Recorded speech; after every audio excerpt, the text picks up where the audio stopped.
これでつながりましたかね。はい。皆さんでは、本日ホストさせていただきます。カフェトークのまゆと申します。本日はですね、初めての、プライド月間のシンポジウムということで、英語シンポジウムのホストとして担当させていただきます。よろしくお願いいたします。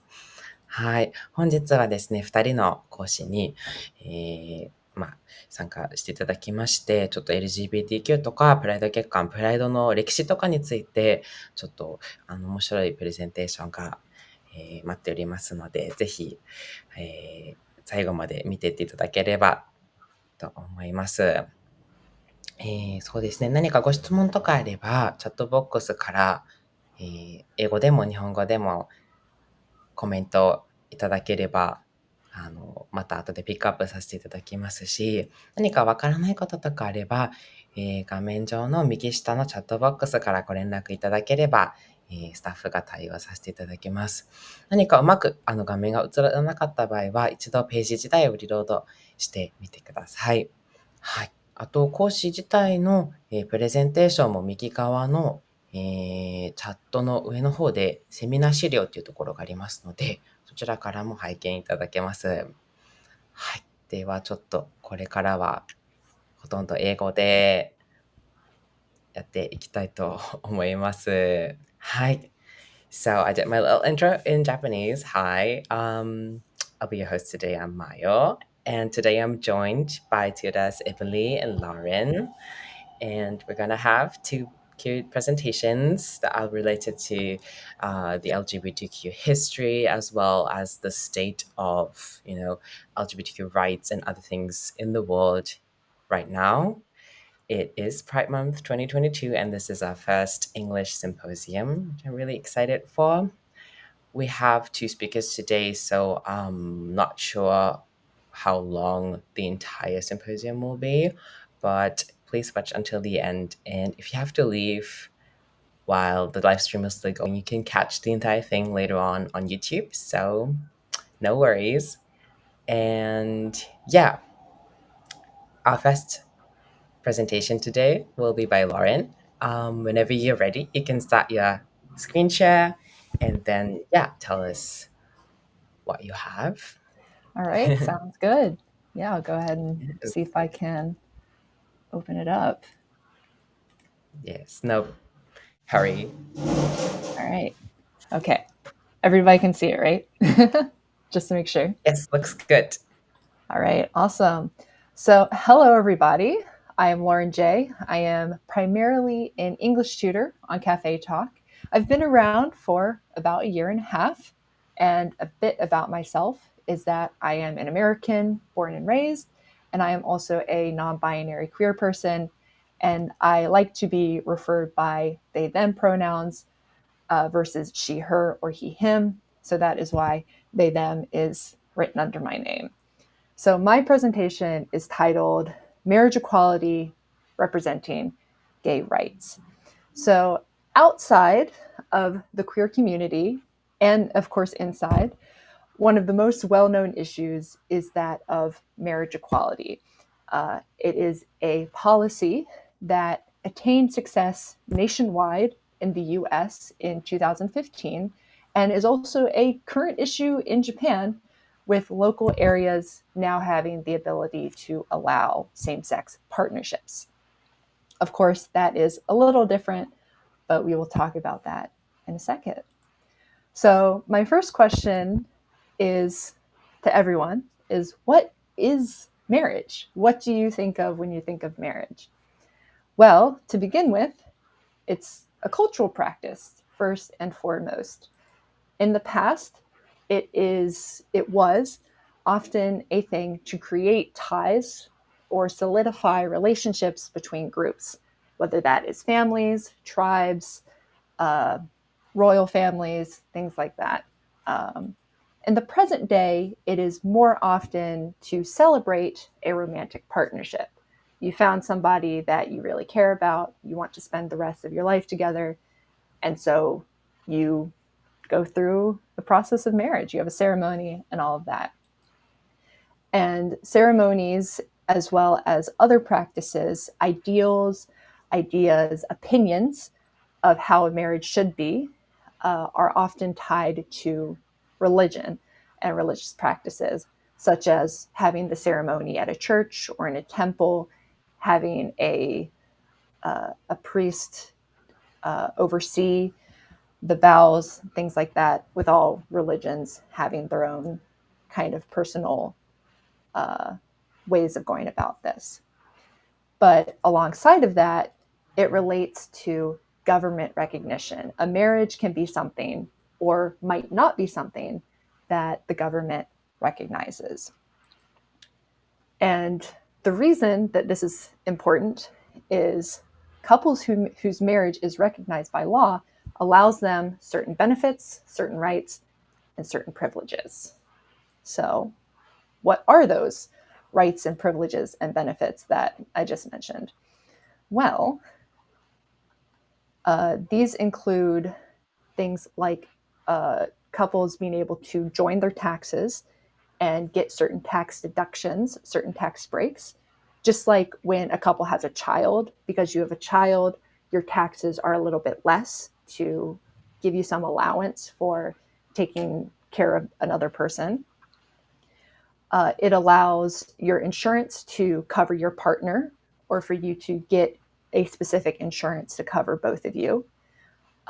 It allows you to inherit your partner's things if they die without as difficult of a process. And a very important one is hospital visitations, so that if your partner is in the hospital getting medical care, you are able to be there as a family member. And so it's much easier for you to be there for your other person. And then the last one that I have to mention is if one or both of you are living abroad, getting a spousal visa is also possible if the country recognizes your partnership as valid. So this next slide is a map from Wikipedia updated within the last year, and it presents the current state of the rights of homosexuality around the world, with warm colors, which are red, orange, and yellow, representing the spectrum of illegality, and the cool colors, which are the shades of blue and purple, representing recognition, certain rights. The warm colors span consequences from death to prison, and then in the case of the cool colors, the navy, which is the darkest blue, represents countries that do recognize same-sex marriage.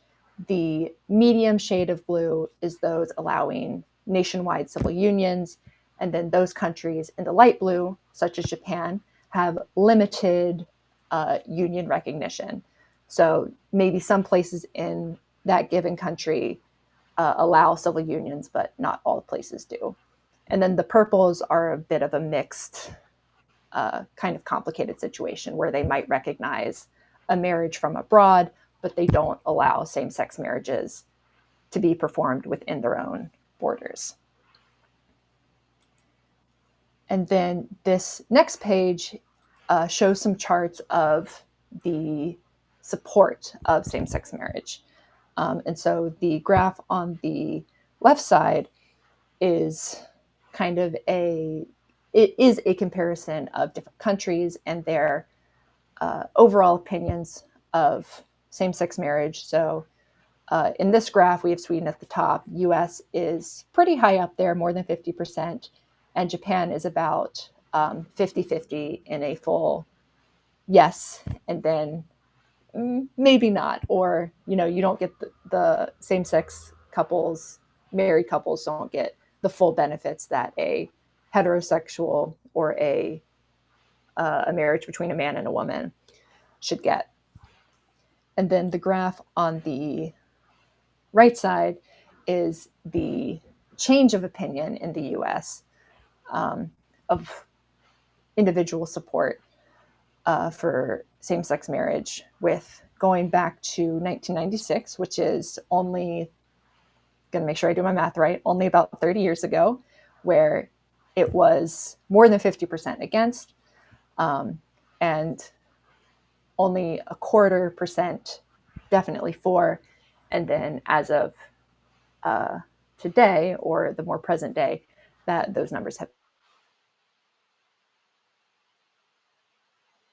local state. A very complicated road to having legalized same-sex marriage, where you have many court cases at local courts, state court, Supreme Court, of what is a marriage. It has to be between a man and a woman, and it's not discriminatory. It's not, this doesn't count for, a woman and a woman, or even a trans woman and a cis man. That also doesn't count as a marriage.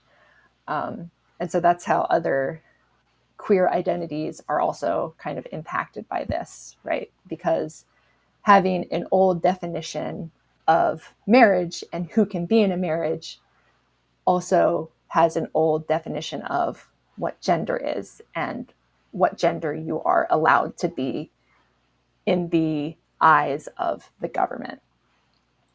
Okay. And so why is government recognition important? So this is a kind of continuation of like the benefits. And is a civil partnership or a civil union the same? Well, a civil partnership or a civil union, depending on which country you're in, it can be the same, but it also might not be. And that's why the names are different, right? Why would you need another word if they get the same benefits? And oftentimes, countries that differentiate, have a difference between marriage and civil partnership, do not have the same benefits. So if you're not the same, you don't get the same benefits, you don't get the same protections. The right to marriage is not just about fitting in. The older argument for same-sex marriage kind of had to do with an early same-sex marriage and gay rights movement in general was a little bit focused on the simple right to exist, the right to fit in, the right to be seen as a human, to be seen as a person, and not just to be seen as someone unusual or abnormal. And so in order to fit in, queer people should have these rights to something like marriage. But it is not just about that. It is also about these legal protections. Because without those, you do not have as strong of a status in society to be allowed to exist peacefully and happily. And so when you have the government behind you saying, yes, you have the right to marriage, you have the right to visit your family in the hospital, even if you're not related by blood, this allows society's opinions to also change to those who do not have that opinion, to think, okay, these people are people and they're allowed to exist and go about their lives the same way that we do. The oppositions for same-sex marriage, I kind of just mentioned in the long-winded statement that I just made, where there's this idea that homosexuality or seeing yourself as a different gender than you were assigned is abnormal, it's unusual, it should not be encouraged, it should not be legal. And thankfully, we've come a long way, at least in the US, from 100 years ago, where if you were caught wearing a different gender's clothes, you could go to prison. If you were considered to be a man wearing a dress on the street, you would be sent to jail. And that's kind of hard to imagine today, but that's what things were like. And that's, I think we can kind of look back and say that that isn't right. And the rest of the opposition, a big part of the opposition is a religious basis. I mentioned the role of religion in the idea of marriage in one of the earlier slides, the second slide, I think, and how religion influences what is regarded as a true marriage, as a correct marriage. And so factions of religions, factions of Christianity, factions of all religions will have ideas that same-sex marriage is not allowed, but do support it, right? But at the end of the day, gay rights do not begin and end at marriage equality. Even though the US attained national recognition of same-sex marriage, we still have a lot of issues that the community is trying to confront today. One of the most recent ones, if you keep up with American news at all, is transgender students in schools, colleges, high schools, middle schools, whatever, are being excluded from school sports. Since most of the time sports teams are split by gender, where you have to be in either girls basketball or boys basketball, things like that. And if you're trans, it's a little bit harder to fit into that because either you don't fit in to the group that the government wants you to fit in, but then they won't allow you into the one that you believe yourself to be in. And general housing and job discriminations, if your employer knows, if you're in an interview and the boss knows that you're queer, they might not hire you. Or if you're trying to rent a apartment and you're queer, the landowner, the landlord might not let you rent. And the very long process for gender recognition. So if you do want to change your paperwork, so if your paperwork says female and you want it to say male, or you want it to say something different, you have to go through, of course, paperwork, but some countries require surgeries, to be on medicines, to have doctor's notes. And so marriage equality became equated with gay rights because it was this launching pad for everything else, a launching pad for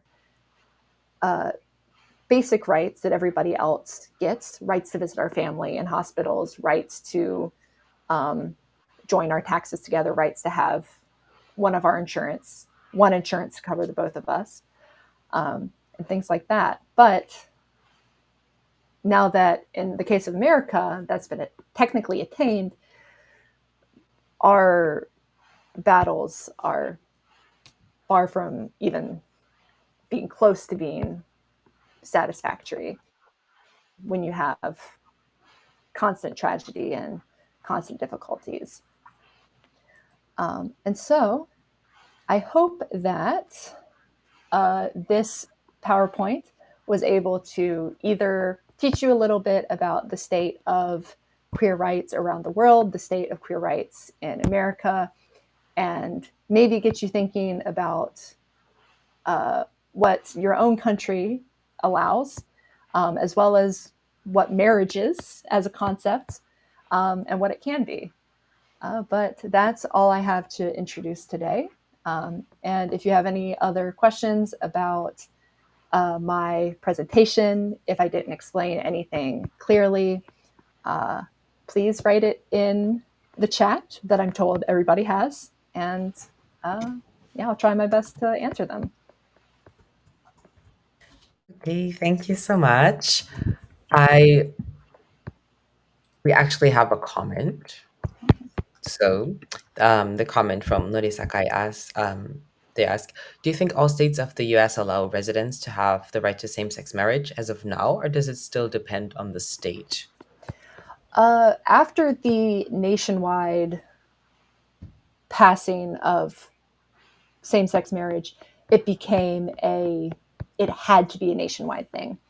You have some tiny offices in some districts or some states that limited the allowance to give out marriage licenses to try to fight their obligation to allow same-sex marriage in their area, but by law, they are supposed to not discriminate. All states Right. are not supposed to do anything like that. Yeah, thank you. Oh, I found it was really interesting for the graph you showed on your Mm-mm. fourth or fifth slide. As I think, as nationwide, I think it got legalized in around 2012, 13, right? Mm-mm. Yes, Um, when the kind of oh, the some states had started to do it, like yeah, some California states and had started, and Massachusetts. then yeah, Google just told me that 2015 was the year where it was like nationwide legalization, but yeah, like the amount of like the majority of people were like against like the support of same-sex marriage. Kind of Hmm. there was this like crossing point, which was Yeah. just when it was like legalized, which is of course always interesting to kind of see that it had to be legalized first for then support to grow even more. Hmm. And yeah, I feel like, and I hope that Japan can go in a similar direction with things like that. Well, yeah, thank you so much. I'm going to explain a little bit what you said in Japanese Okay. as well Yeah, to thank follow you. up. Thank you. の problem. 本当にすごく素晴らしいプレゼンだったので、日本語でも、ちょっと、内容についてご説明していきたいと思うんですけど、今回は結婚と、同性婚っていうか、結婚の、特権っていうか、結婚を特権としての、平等性っていうことについてのプレゼンだったので、昔っていうのは、昔って言っても難しいんですけど、50年、30年前とか、日本でいうそれこそ、昭和ぐらいまでは、結婚っていうもの自体が、やっぱり今でもよく使われる、入籍とか、一つの家族がもう一つの家族とつながって、で、そこが、家族同士の、なんていうんですかね、つながりがこう結婚として見られていたところも多かったと思うんですけど、今時はそういったのがどんどんこう変わっていって、一人の例えば女性が男性の家族に入籍するっていうわけではなく、一人の、二人の人間同士との、結婚が今の社会でいう結婚で、そこから新しい、家族を作っていったりとかっていうのが、普通かなと思うんですけど、so I was just talking about how in Japan as well, with the cultural practices of marriage, there used to be a word that is still often used about marriage being a bond between two families, and it was culturally Mhm. usually seen that a woman would basically join a man's family, which I feel like was quite common around many cultures around the world. And even though it is quite an outdated term, for some reason in media it's still used a lot. So like Really? just the act of, yeah, like a woman joining someone else's koseki. In Japan, we have this family registry system, koseki, which shows basically only with marriage you can make a sort of new family and a new family register. And the sort of existence of the koseki and the quite hard laws that it's surrounded by make it really hard for Japan to, for example, legalize same-sex marriage. And I heard Mm-mm. that something in Taiwan, it was quite similar because they also have a family registry system, so that they basically made a new law instead of adjusting the already existing law. And yes, and then そうですね。あとは、他にも、どうしてそもそも今も日本は例えばパートナーシップ制度とかがどんどんこうパートナーシップ制度で、こう結婚ではないんですけど、そう声優制度を使ってパートナーシップの証明としてできるのであれば、どうして結婚が必要なのかっていうスライドもあったんですけど、やっぱり結婚とは違って、そういった同じ特権がないので、相手が例えば病気になったり、亡くなったりする場合は、結婚していると、例えば財産であったり、いただくことだったりも家族の一部なので、入院している時とかももちろん病院に会いに行けるし、そういったことが、同性婚っていうか、パートナーシップ制度では行えないので、もう本当20年、30年それ以上付き合っている相手がすごく病気になって入院してしまった時に、家族の一員ではないから会いに行けない。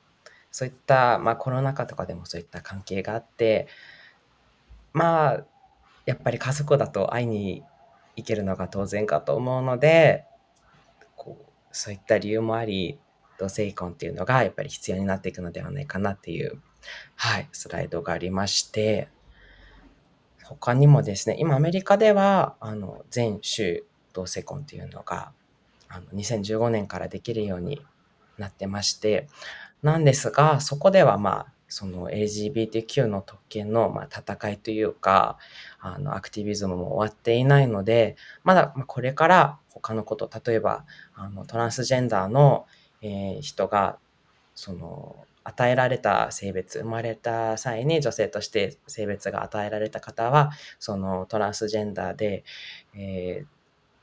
男性用のスポーツには参加できないとか、そういった問題とかも今も問題というか、いろんなことが起きているので、そういったのをどう変えていくかとか、どう世界が変わっていくかっていうのもアメリカでも今すごく話題になっているところですね。はい。What else were we talking about? I think also your last slide mentioned a lot of things that are quite relevant in Japan right now. How gay rights, of course, don't begin or end with marriage equality. And what's quite, I feel like in Japan has been a huge issue, and it's not even, but it's kind of similar to gender, like same-sex marriage, because in Japan we don't, when you marry, you have to, either of the persons have to give up their surname, and we still do not have a system where each person can keep their surname, or like, Really? yes. Huh. I know. And what's quite intriguing about the situation is the people that oppose this law. People still oppose others to have the chance to keep their surname when marrying. And the reasons for that are quite interesting because Japan isn't a very like Christianic or like religious country in that sense. And I feel like in other countries such as the US, oftentimes things are backed up by religion a lot, like religious Mm. beliefs against something like same-sex marriage. But for I think the fufubese, as it's called, the separate surname marriage, the anti-argument is often that it will break the bond between the family will become too Ah, like by having a different name, the family will not be able to feel a bond between themselves. And yeah, that's sort of like the biggest argument there. yeah. But yes. Yeah, it's even between uh like heterosexual married couples in America, it's becoming more and more common to keep your own last name.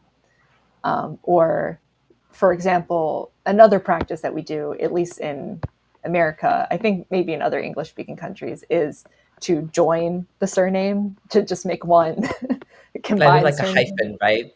Yeah, with a hyphen. So my mother's name is hyphenated. I didn't take it wasn't given to me, but yeah, my mother has a hyphenated name. Yeah, I see. It's also quite common in Germany where I grew up. なんか Mhm. 他の国では、日本では夫婦別姓とかで、それぞれの名字だけにもを残して生活するっていうのが、今でもちょっと反対されたりしてるんですけど、他の国とか、イギリス、すみません、アメリカやドイツでは、ハイフンを間に入れて、なので、田中と中村であれば、田中ハイフン中村で、そのダブルネームみたいな感じにすることもできて、結構主流では、はい、あるみたいですね、今も。Yes. Oh, we also got two more comments. One from AK Lipsan said, in Japan, we have a chance to vote soon, but some political parties don't agree with a kind of LGBTQ things and gender neutral marriage. It's really sad. Mm. Yes, we do have an election coming up in this summer, and yeah, people show what they're like for and against. Mm. More, it's at least good to see that you can see which politicians are for and against these kind of rights, because a couple years back that wouldn't be one of like the biggest like things they would mention. Yes. Yeah. And we have another comment that says, what do you think about Taiwan's same-sex marriage? Because the government hasn't allowed overseas same-sex marriage, and that's an exception around the world. What do you think, Lauren? Um, Yeah, it's hard to, because I know one of the problems is kind of, it's the, how do I say this? Within a country, it's either okay or it's not. And then outside of the country, it might be more okay. Like, oh, they're American, they have like their local marriage certificate. But it seems there's like particular problems when it's like one person who's a local and one person who's a foreigner, where so I don't keep up very well with like Japan's current situation, since it changes like every couple weeks, where you can get a couple visa if you're both Japanese, if you're both foreigners. But if the person trying to get a visa is a foreigner, well, obviously that if it's just one person trying to get a visa to be with their partner, it doesn't exist, basically, is what I've heard. In Taiwan, I actually don't know that much about the situation in I Taiwan, think because I the haven't lived person there. means that in Taiwan for the same-sex marriage, Mhm. they have if you both have to be of like Taiwanese nationality. Oh, So really? Okay, that's what okay, they think. But okay. yes, so you have to if you're Taiwanese citizenship, and the other person is, for example, a Japanese person living in Taiwan, then you can't use the Really? same-sex marriage. Yes, and I think Okay. in countries like America, that probably doesn't apply, right? No, I don't Yeah. think so. So yeah, that's I feel like something that definitely would be good to see changed. Yeah, I think it has to do And with like just like a government kind of issue of like they know how to deal with.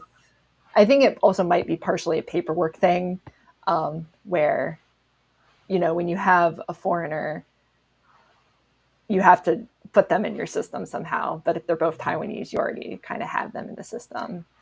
So yes, it's still I can see that. discriminatory, but It is bureaucracy wise, and feel like that could probably be an argument for it because I know that Taiwan has a really good bureaucracy, and like a good family registry system, and so in Japan as well. Because you mentioned like the visa situation, like a friend of mine is Japanese and married to an American citizen. They're both Americans now, but she wanted to get a spousal visa for her wife and wasn't able to because in Japan we don't, um, acknowledge mm, same-sex marriage. So you can't apply for a spousal visa if that spouse doesn't exist in Japan. So it's these kind of things. Yeah, mm, yeah. I see. But yes, I think that was this topic. Thank you for waiting, Emily. And if you're ready, you can start with your presentation Right, I'll about share my Jeanette screen. Winterson. Yeah.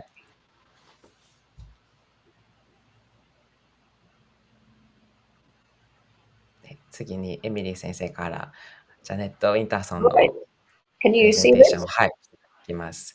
Yes, we can see it. Thank you. Right, well, my name is Emily, and I'm very pleased to be here talking to you as part of Cafetalk's Pride campaign this month. So, for my presentation, I'm going to give you a little look at both the lessons which I have made for this campaign with LGBTQ themes. So the person that you're looking at here in the photo is Jeanette Winterson, and she is a very famous British writer. She writes novels, and she's written a volume of autobiography. She was born in 1959, and she has lots of fans who like to go along to her book signings and hear her speak. So she was actually adopted at a really young age, and she was brought up by her adoptive parents in Lancashire, and her parents were religious. They were Christian, and they were evangelical Christians, so they approved of missionary work and that sort of thing. Her mother was a very strong character, very strong person, and she would read the Bible out loud to them every day. So Jeanette Winterson heard lots of language from the Bible. And you think, okay, but why is Jeanette Winterson relevant to our theme today? Well, when Jeanette Winterson was growing up, she found that she was attracted to other young women. And this caused problems for her at home and with her church. Her mother strongly disapproved. Her mother would have liked Jeanette Winterson to do Christian work, to be a missionary and preach. Her mother certainly didn't want her to have relationships with other young women. And so in the end, what happened was that Jeanette Winterson left home at the age of 16 because of a lesbian relationship that her mother found out about. Right, I'm going to move on to the next slide. Here we are. So I wanted to show you where Jeanette Winterson grew up, and this is the county of Lancashire, and you can see it's in the northwest of England. You can just see the border of Scotland up above, and there used to be lots of industry here. They used to be very famous for making cloth. So this is where she comes from. I'll move on to the next slide. So the name of the town that Jeanette Winterson grew up in is Accrington, and she must be one of Accrington's most famous daughters. So not this very street, but this is a typical street of Accrington to show you what the town looks like.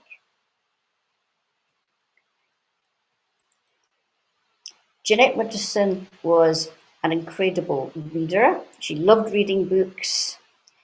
And yes, they had the Bible at home, but her mother disapproved of other books. So often Jeanette Winterson had to read them in secret. She might read them secretly in bed at night, or go to their outside lavatory and read them. But one place that she was able to go and read books was the public library in Accrington.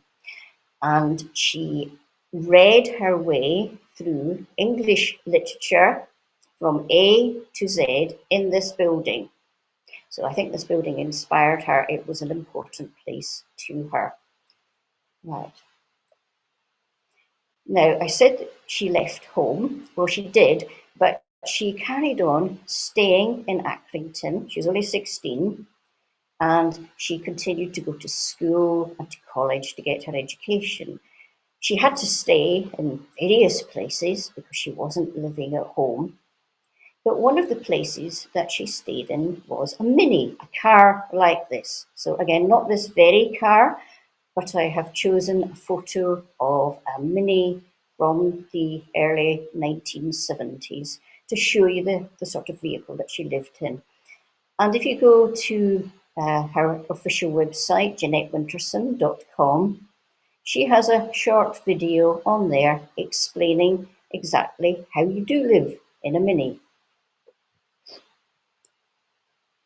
I've now moved on to Oxford. So Jeanette Winterson decided that she wanted to apply to the University of Oxford.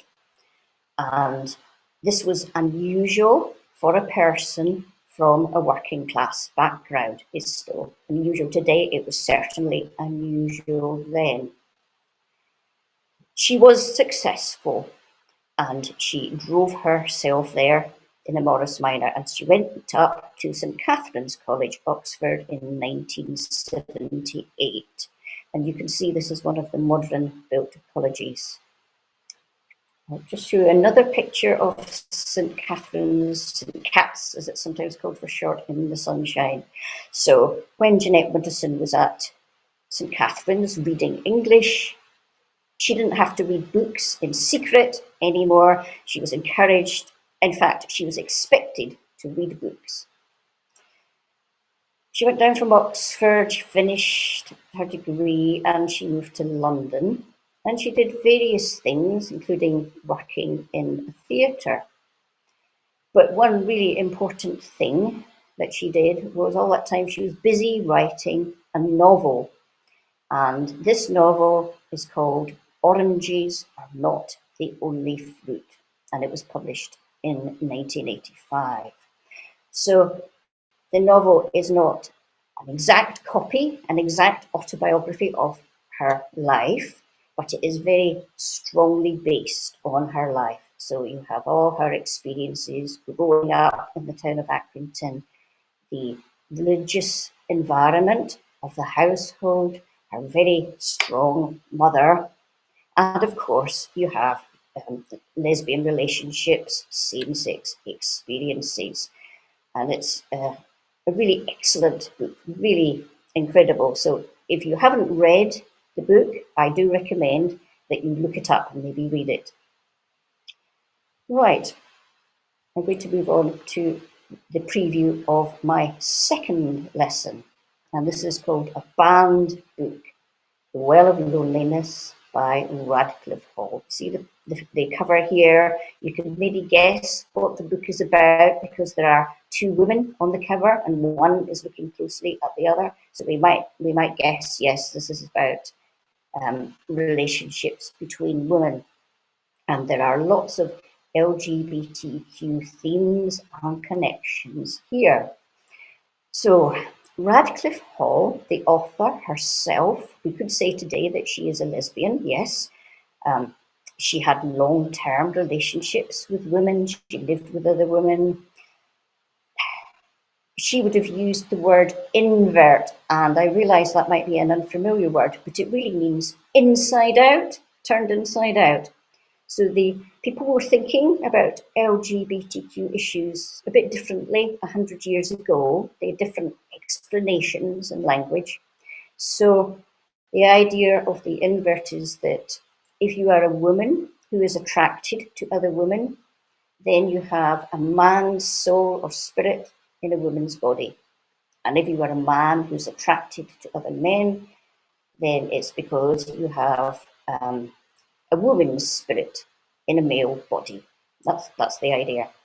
Radcliffe Hall herself had a really distinctive appearance. She had short-cut hair.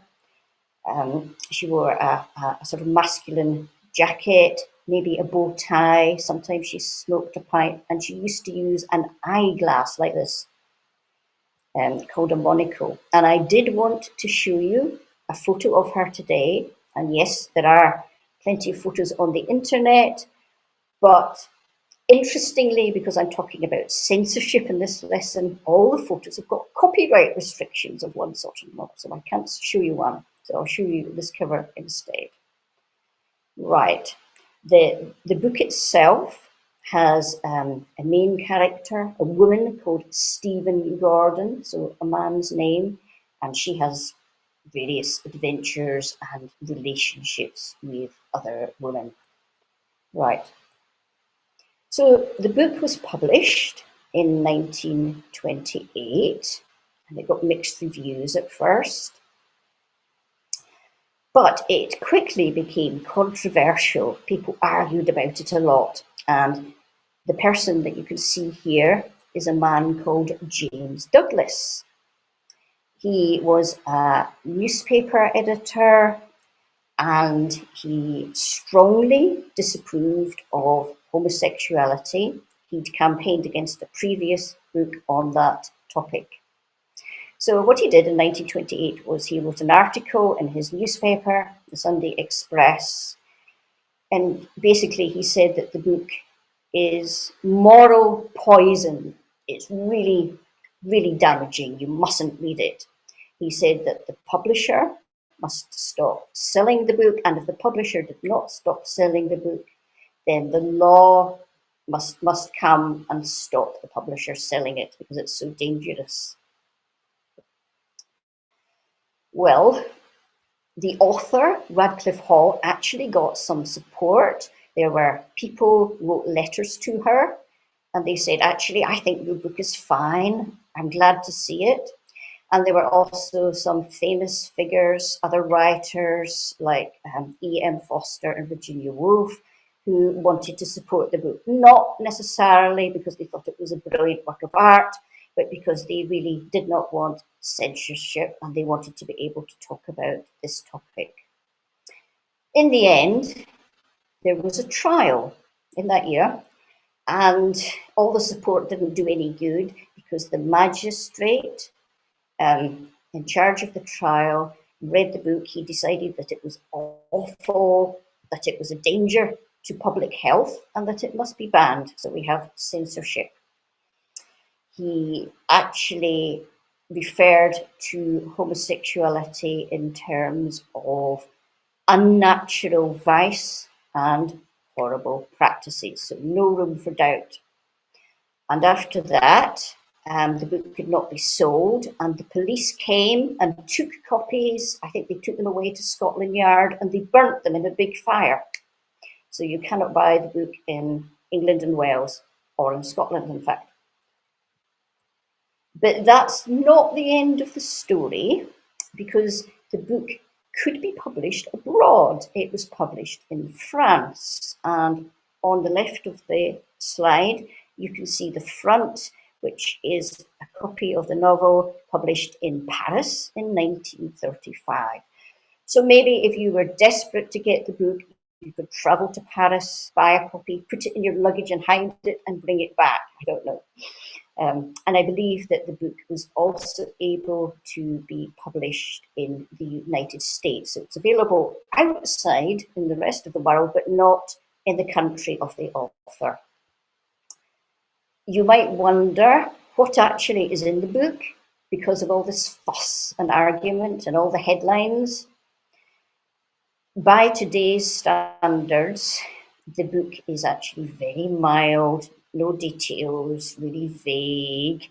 And I'm going to read one of the more controversial sentences here. So on the right at the bottom, I'll just read, Stephen bent down and kissed Mary's hands very humbly, for now she could find no words anymore, ... And that night they were not divided. So I have to leave the details up to your imagination. However, for the time, 1928, this was very significant. We get almost no books about lesbian relationships. Well, if we move on 20 years, the book remained banned in Britain for about 20 years, and it comes back into print in Britain in 1948. So you can go and buy it in the shops. Maybe it wouldn't be common, but you could get it. And thereafter, in the decades, partly because of all the publicity, the headlines on the trial, people knew that it was a lesbian novel. It became the lesbian novel, even if you've never read it, because it was so famous. And so the existence of the book helped people realize that there were LGBTQ people out there. You could buy the book and read it if you were exploring the issue yourself, or you could give it to somebody as a very meaningful gift. So although the language is very mild, the existence of the book and all the publicity around it was really important as part of the story of censorship and part of LGBTQ history. Thank you very much. Well, thank you. That was very enlightening. I had actually never heard about the second book you mentioned before. I've heard of Jeanette Winterson before. And so I'm a little curious. So the book is still banned in the UK. No. When was it when did that happen that you were able to buy it? Okay, so 20 years after, in about 1948, 1949, a publisher publishes the book again in Britain. They take a chance, but there is no court case. People do not oppose it, and so it carries on being sold till today. Okay, but it took 20 years for them to sort of Yes, unban it. that's I right. see. And they didn't officially Thank unban it. It was very quiet. A publisher thought, we'll publish it and see what happens. There could have been a court case and a trial, but there wasn't. So it came onto the market quietly. I see. So only the kind of the people who knew about it, and then I would suppose by something like word of mouth, it was sort of, yeah. I Yeah. see. Yeah, The that's people who really. wanted to censor the book didn't want other people to find out about it. But the trouble was, because they had the big trial and all the publicity, everybody found out about it. So it raised I, people's awareness of lesbianism, although that was exactly what they did not want. that is so ironic. I'm sorry. I see. And I would suppose that, and this is like this always happens in any generation, but I feel like the more people tell you to not do something, or if something's banned, that will only make people more interested in it and more likely to read if they get their hands on it, Yes. I suppose. I see. But I'm glad it's not banned anymore, and you just showed us a lovely version of your copy. Um, Okay, let me see if we have any comments. Okay, we have one comment by Nuri Sakai, which is what is the Q at the end of LGBTQ? Would either one of you like to answer that? Mm-hmm. Well, I take it to be queer, but perhaps Lauren has another view. Yeah, usually it ends up the easiest one is queer, the kind of the big catch-all. Queer is originally an academic term to be the kind of catch-all for gay, lesbian, trans, asexual. But some people don't like the word queer, so because it was used as a slur to belittle queer people for a long time, so that's why we have the full alphabet spectrum. But it can also be questioning. So if you think you are not straight or not cis, so you think you might be trans or you might be gay, but you don't know, you might just be questioning. And you might like that to just say that you don't know. So it can be both. Yes, thank you.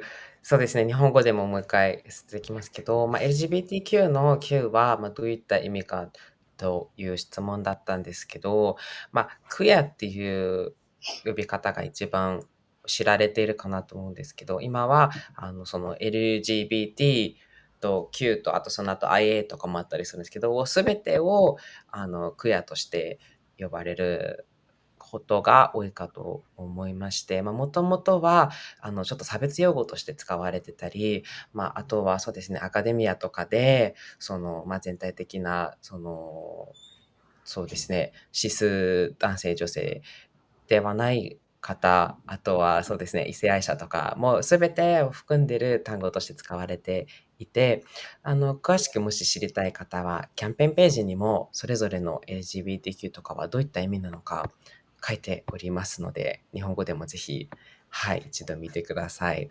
あとはもう一つの意味としては、クエスチョニング。今、自分は実際、どの部類に入るのかもまだちょっと分かっていない方とか、もしかしたら、自分は、例えばシスジェンダーではないとか、異性愛者ではないかもって考え出した方には、そのクエスチョニングとして使っていらっしゃる方もいます。はい。And also, I would like to sum up a little bit of Emily's presentation in Japanese. 今回、エミリー先生には、そうですね、ジャネット・ウィンターソンっていう、かなり有名なイギリスの作家さんの人生と、キャリアについてのご紹介だったんですけど、本当、若い年齢から、親にも例えば自分がクエアってやることがちょっとバレてしまい、そこから家から追い出されたりとか、本当いろんな大変な人生だったんですけど、本を出して、で、いろんな、そうですね、車の中で生活したりとか、ちょっと画像があったんですけど、イギリス、日本でも小さい車はあると思うんで、同じ軽自動車ぐらいの大きさの車の中で生活していたりとか、本当に、そう、親にだったり、いろんな方に差別とかも受けて、で、大変な人生を送ってる中、どんどん2000ではない、1985年から作家として作家デビューして、そこからいろいろ、すいません、ちょっとうるさかったらいろいろ本を出すことになって、今でもまだ活動していらっしゃるので、気になったら、ぜひ、本、そうですね、10件以上、10本 ?10 件以上出しているので、一度検索してみてください。で、他にも、もう二つ目、先ほど見せていただいた The Well of Loneliness っていう本なんですけど、こちらは結構なんか歴史が、なんていうんですかね、検閲により、イギリスでは最初2000ではない、1928年にその本が出された際に、これは、女性同士の、その、関係とかを書いている本なので、大変危険ですということになり、これはちょっと、販売していたら、あかんぞっていう感じになりまして、で、20年ぐらいちょっと今結構飛ばしちゃったんですけど、イギリスではその本が販売されていなくて、アメリカとか海外とかに行って買うことはできたんですけど、やっと50年、1950年ぐらいになってイギリスでこうしれっと販売されるようになって、まだ本当この100年の中でも、その本の内容によって、それだけでももう販売できなくなったり、出版できなくなったりっていう、歴史についての、はい、面白いプレゼンだったんですが、もっと詳しく知りたい方は、ミリー先生の、レッスンが、この2つ、それぞれの、テーマについてレッスンがありますので、そちらを取っていただければもっと知ることができます。So at the end, I just said that if students would like to know more about the two sort of topics that you introduced, that you have lessons for each one of them. And yes, yeah, now at the end, I'm sorry, we went a little bit over time, but if you could just, yeah, slightly go back and like introduce yourself and also kind of maybe explain what kind of lessons you offer to what sort of like level of English speakers. Maybe we'll go in the uh, just start with Lauren again. All That's right. okay. Yeah, sounds good. Yeah, so my lessons are more focused towards conversation practice is what I have to um, is what I have the most experience in. But I also have lessons on talking about idioms to make your English more uh, natural in a way, but more colorful, more interesting to listen to, and so that you can understand English speakers who might use a lot of uh, figurative and descriptive language. And I have a couple other lessons for if you want to kind of delve deep into some other kind of topic. I work across levels, so if you have a advanced level of English, we can really get into some nitty gritty, some really deep details. Or if you're a beginner, I also have experience working with some young kids as well. So, just check my lessons out. Okay, that sounds great. If anyone's interested, you can also see Lauren's lesson under the live stream, both Lauren's and Emily's, so you can check that out. And yeah, also Emily, if you could tell us a little bit more about you and your lessons. Certainly, yes. I do have conversational lessons. I have a relaxed chat if you want to practice your English with low pressure. I also have a customizable English lesson, Get Help with What You Need, where we can practice grammar, vocabulary, functions, specific situations. I have writing lessons where you can write something, like a neat pretend email and send it to me, and I'll help you. I'll give you feedback on your English. And then probably for more intermediate and advanced learners, one of my most popular lessons is English literature, where we choose together a poem or a story and we read it through classes. And I also enjoy teaching British history. So thanks. Okay, great. Thank you so much.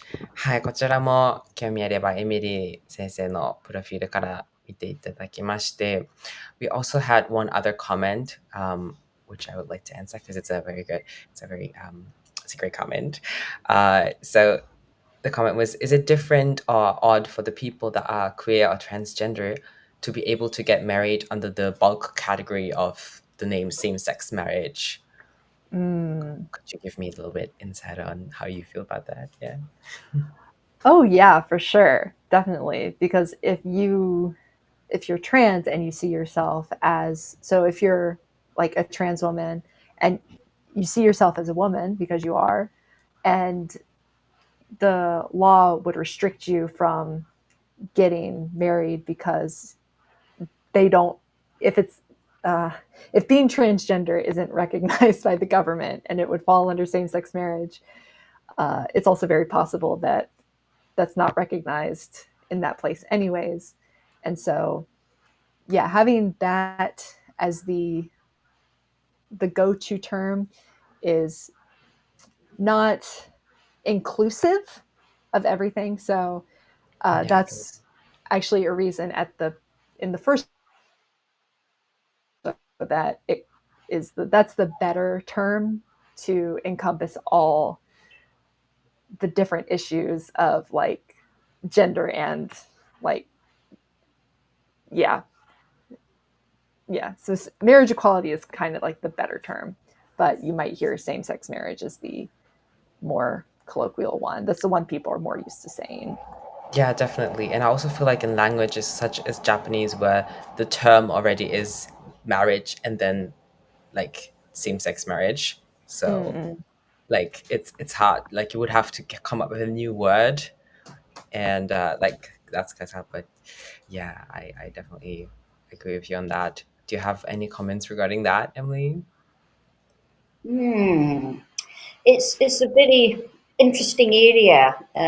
Sometimes I wonder about lesbianism and transgender. So if you just to go sideways, if you're reading The Well of Loneliness and you think about the idea of the man's soul in the woman's body, you could think of that obviously from a lesbian perspective and also from a transgender perspective. And I'd open it up to you. Yes, Yeah, I agree. Oh, yeah, sorry. yeah. At least where I live, the with my with the community that I interact with, the trans community and the lesbian community, in particular, like really stick together because there's a lot of similar experiences and feelings, and of course, there's a lot of people who that I know and around the world that consider themselves both trans and lesbian. So it's like whether that's like, trans women or like non-binary lesbians and things like that. So it's a very like those parts of the community are also very close even today. Yeah, that's always great to hear. そうですね。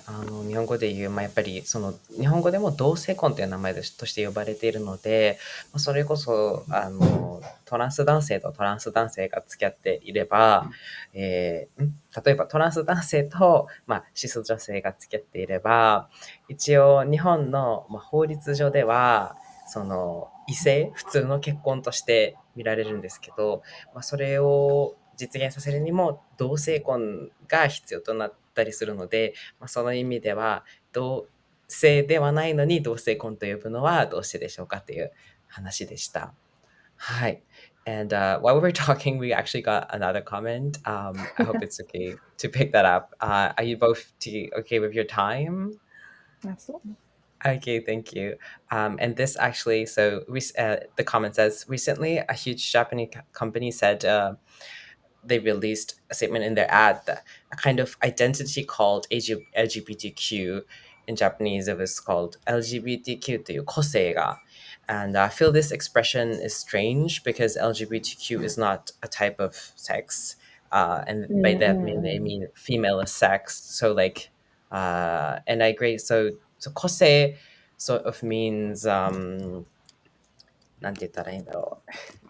sort of your personality, your individuality, like your characteristics, and the ad was talking about show your personality, but like being queer is not really part A of personality trait. personality. Is yeah, exactly. was sort of the question. Ah, yeah. Have you seen any kind of like, I guess, well-intentioned ads during Pride Month that kind of missed the mark? I don't see it in ads. I mean, I know it is in ads. I don't see it too much. I see it more in media in general. So when you have a show, a TV show, particularly, or a video game, introduce a character who is like a lesbian or is trans or something, oftentimes the character does not have much personality. And the point of them being there is to be the gay character, to be the queer character. And they don't really, Yes. and that's the, even though that's not really a personality trait, it's the personality trait of this fictional character. Yes, because you're sort of the token minority character, and then that's Mm-hmm. based on your personality. Yeah, I have seen that, definitely.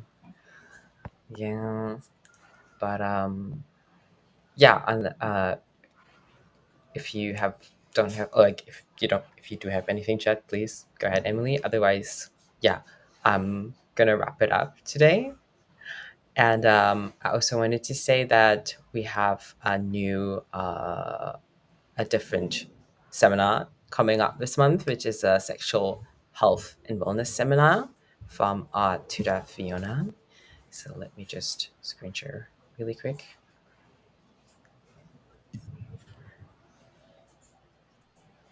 So on Saturday 26th, we have a sexual health and wellness seminar that is very inclusive and talks about sexually transmitted infections as well as different types of protection and contraceptives. もしよかったら、今月の25日に無料のセミナーがありますので、はい、そちらの方を見ていただければと思います。はい。では、本日はちょっと時間オーバーしてしまったが、Oh, sorry, I wasn't screen sharing. Well, you can take a look at the campaign page. キャンペーンページから見れますので、はい、ぜひチェックください。Yes, thank you so much, you two, for staying a little bit over time. I was really excited to do this, and I hope we can do something next year for Pride Month as well. Thank you for your time and your amazing presentations. 皆さん、ここまでお付き合いいただきましてありがとうございます。Everyone, have a great day. Thank Yeah, glad to be part of it. Much. Thanks everybody for watching. Bye.